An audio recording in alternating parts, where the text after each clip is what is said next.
Understand brain types. Coaching parents. Take one. Anyway, through my 25 years of college coaching, understanding the brain types was very much a key in success and failure too. Is that key in success or failure? So there's 16 different brain types. This is not unfamiliar with some of you. It's the Myers-Briggs 16 different brain types. So a human is either an extrovert or an introvert. They're either intuitive or sensing. They're a thinker or a feeler, judgmental or a perceiver. So introvert, extroverts, how you charge your batteries. Extroverts, when they're leaving work to go home, they're probably making 5 phone calls. It charges them up. It energizes them. Introverts, they like to do email, text communication, go home, watch paint dry, hiking by themselves to recharge their batteries. Intuitive or sensing. So intuitive, they need about 30% of the information to make a decision. Sensing, they need about 100%. Okay, then you got thinkers or feelers. So think or feel. So thinkers, you can actually talk to them, you can give them compliments, you can criticize them, and they sit there and they think about it. The feeler often will react to that with emotions, and it's just really how they feel about it. So I'm a thinker, by the way. So those feelers often just cut off my conversations and interfered based upon what they're feeling.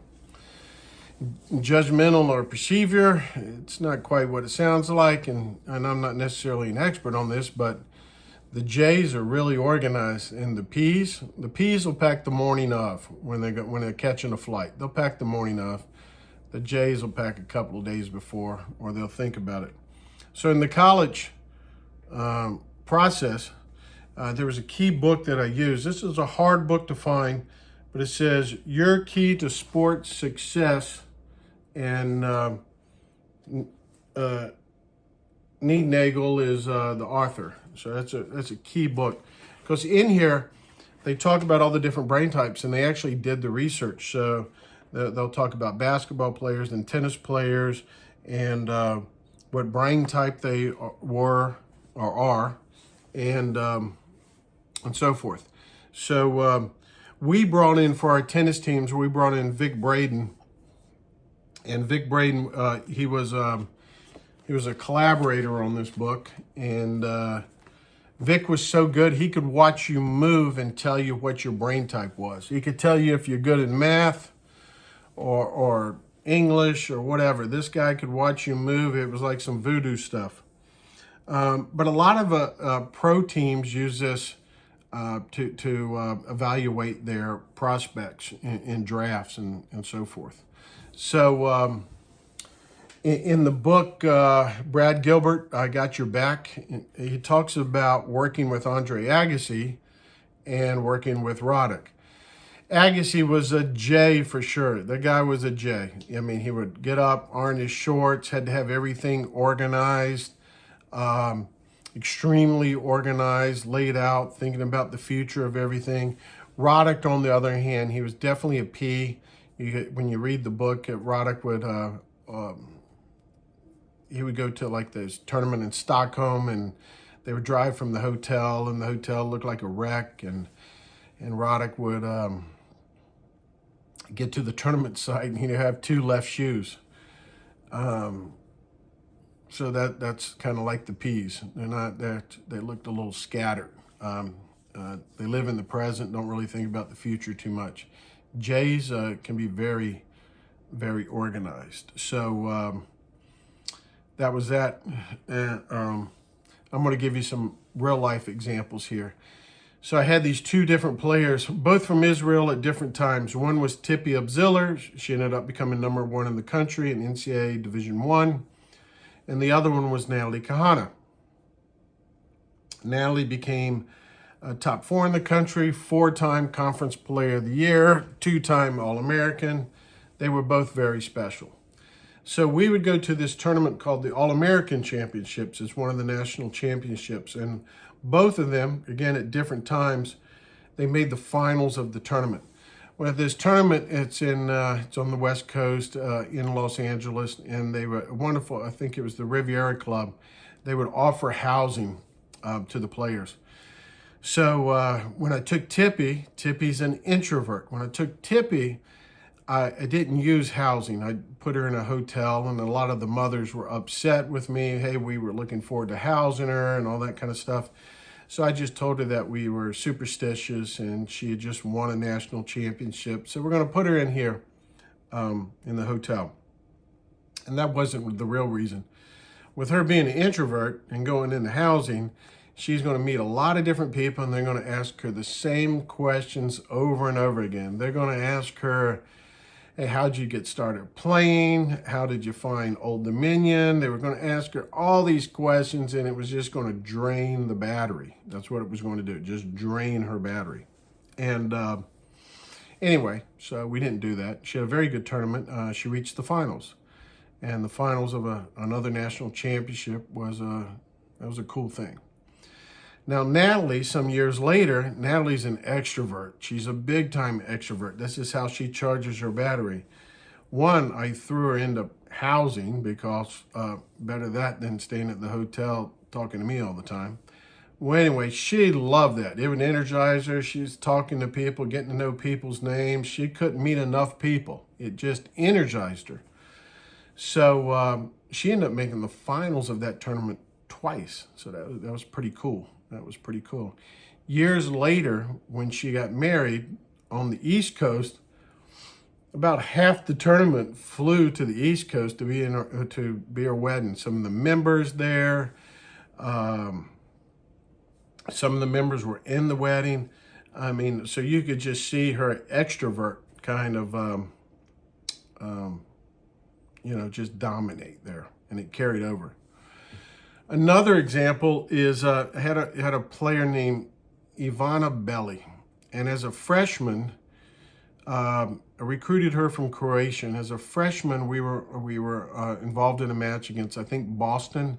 I'm an ENTJ. I'm an extrovert. I'm intuitive, thinker, judgmental. So usually I dominate conversations, can be kind of critical, love to fix stuff, and along that nature.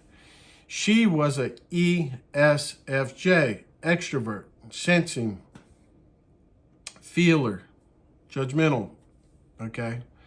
So she was sensitive to criticism, and she wasn't too good at praise. Well, anyway, so she's playing this match, her first match as a freshman. I'm on the court with her, and typically this brain type, they push a lot. They're restricted, their gross motor skills, not really good at drop shots and stuff like that, or volleys. But man, they'll stay in there for you. They'll run through a brick wall. So I'm coaching her. I'm on court, and I'm coaching her, and I'm coaching her up pretty good. And I'm saying, all right, hey, that's great. That's great. How about a little bit more racket speed? Hey, a faster hand. Oh, that's nice. That's nice. Could you move up and take the ball early and all that kind of stuff? I was encouraging her to hit the ball, increase racket speed, take it early, and sort of dictate. So she ended up winning the match. I'm exhausted at the end. So she says to me, oh, we work so well together. And I'm thinking the whole time I just made the biggest recruiting mistake of my life. So anyway, a couple years later, her senior year, she knows me now, and I know her. And so she knows I can be negative. She loses a first set 7-6, and I walk over to her court. She just puts up her hand. Stop. I just don't need you on the court. I don't need 2 negative people. I already got 1, me. So why don't you just leave? So I did feel a little dejected being a coach. And, she couldn't take that criticism I was getting ready to give her. She lost the first set 7-6. She wins the second set in a tough set, and then Now she's in the third set and she's up 3-0. So I think I'm going to venture back over there, and I do. And when she's up 3-0, I'm saying, hey, nice job, way to fight back and all that. And she doesn't really take compliments that well. That brain type really doesn't. So she says to me, well, the girl's given up. So anyway, either way, I couldn't win with that. But the key thing there, self-awareness is key as you go through life and understanding these brain types and understanding your team. Some other brain types I've dealt with, in some examples, when you're coaching up a player and you're telling them about their opponent's weakness, you tell them about their opponent's weakness, they're actually processing this information that they don't have enough game and it's insulting to them. Some people cherish it, but some players in their brain types, they're processing that as, hey, I just don't have enough game, I must really suck, kind of thing. And the last story, we had this kid named Mello on the team, Adriano Mello, and his backhand it was just terrible. He would choke it and he'd bounce it to the damn net sometimes, and he was a very good player. So I tried everything to fix it and help him. So we brought in Vic Braden, and pay him $5,000, and Vic's talking to the team, evaluating the team. And so Vic is telling him to get through this problem, he's just got to say, stop. Just say to yourself, stop, kind of play in the present. And then I started to open my mouth just for a second, just to agree with Vic. And Vic points at me and says, hey, what you don't need is someone like him, because he's already thinking, hey, let's get a T-shirt, have stop on it and all that kind of stuff. And Vic was right, actually. But yeah, so with me being on Mello's court, I just made him too aware of things and was trying to fix it when I just needed to ignore it. Like some of the times you don't need to fix it, you just need to ignore it and it goes away. So Mello, with me not understanding his brain type and who he was and all that kind of stuff, I'm sure I kind of messed him up for life. But I'm sure he got some therapy down the road and got over that kind of stuff. But that guy did bounce some balls to the net. So parents and coaches, understanding the brain types, that's some good stuff. And self-awareness is key in this whole process.